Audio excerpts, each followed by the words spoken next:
What if I told you that the way that you go and measure success is wrong?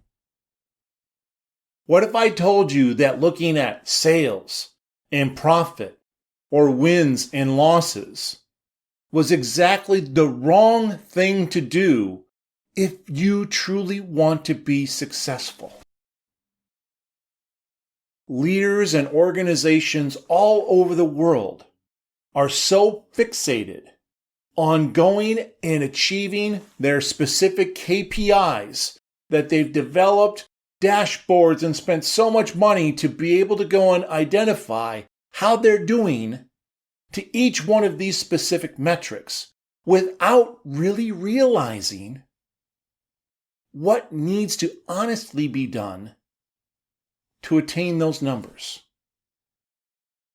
Now, these numbers are totally appropriate to go and have.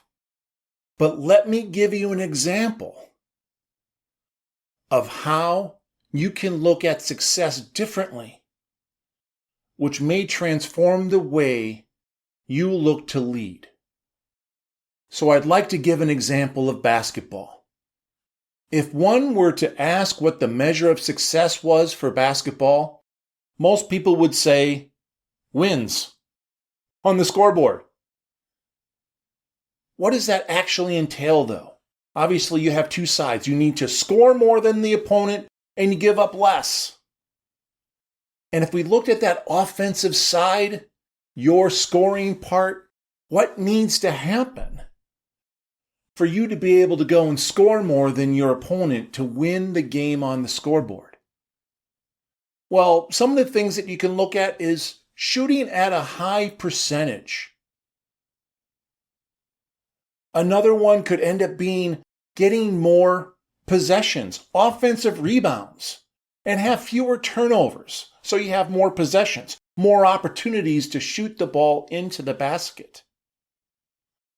The types of shots you take would be there as well. What types of 2-point shots versus 3-point shots are you looking to take? So if you are a team that shoots, say, 40% from the field, and you'd like to increase that to 42 or 45 or even 50%, believing that that added field goal percentage will lead to more points on the scoreboard, you'd be right in line of what you'd want to do. Okay, I'm going to go and teach the players and get them in a spot where they're going to be able to go and make a greater percentage of their shots. That is a marvelous KPI metric. But again, not the determiner of success. Because what needs to be done for that added field goal percentage to happen? Well, one, you need to set up time and drills and structures for the players to be able to not only get more shots in, but how are you going to help them determine where the best shots to take are? How do you go and get the offense set up to a point that can go and get the shots to the right people in the spots where they're most comfortable and have the best chance for the basketball to go into the hoop? And then also, how do you go and set up structures for the offense, for players to be able to set screens and penetrate and be able to go and pass out to people who are wide open, where analytics has shown wide open jump shots generally are made 20% or more of the time than contested shots? There's all of those factors to be able to consider about how you set up your processes and practices and drills. So you can go and have metrics on how many times you're actually going and focusing in on these types of things. Those process metrics. But even that is not the determiner of you becoming successful as a team, as a group of players. What makes an individual, all general things being equal, such as athleticism, height, what have you, what makes someone a better shooter than someone else? Well, if you set up the same amount of time to be able to take up the same number of shots, they're getting the same practice in. So theoretically, they should be growing at a same rate, correct? But what makes some better than others?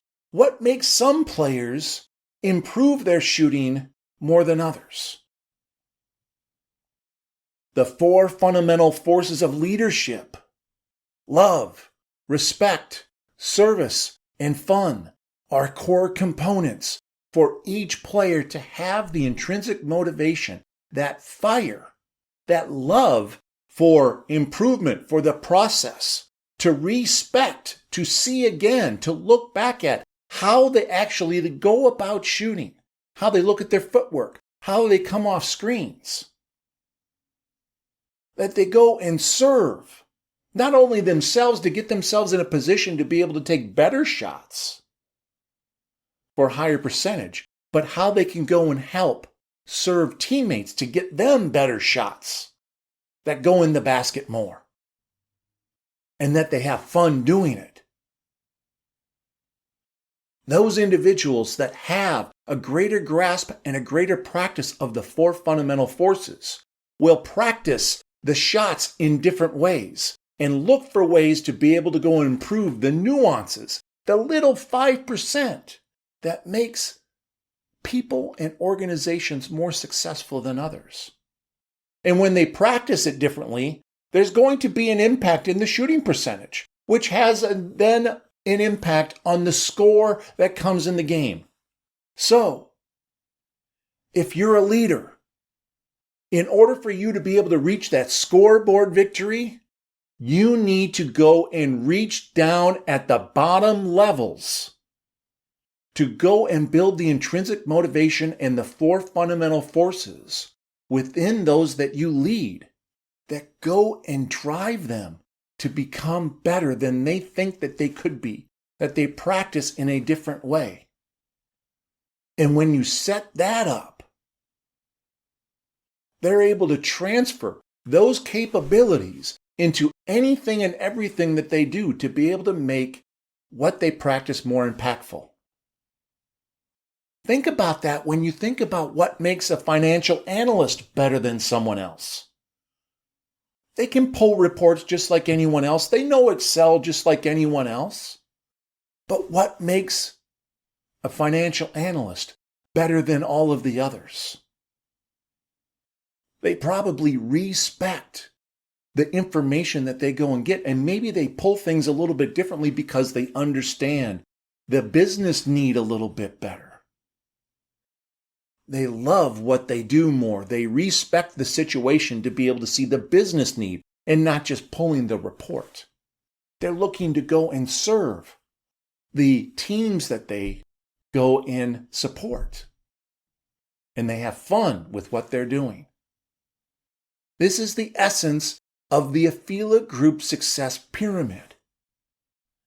Not focusing in on the top level of the pyramid, but the bottom levels that go and build out the fire within that goes and gets all of the individuals in the organization to drive at a velocity that goes and sets the organization on fire.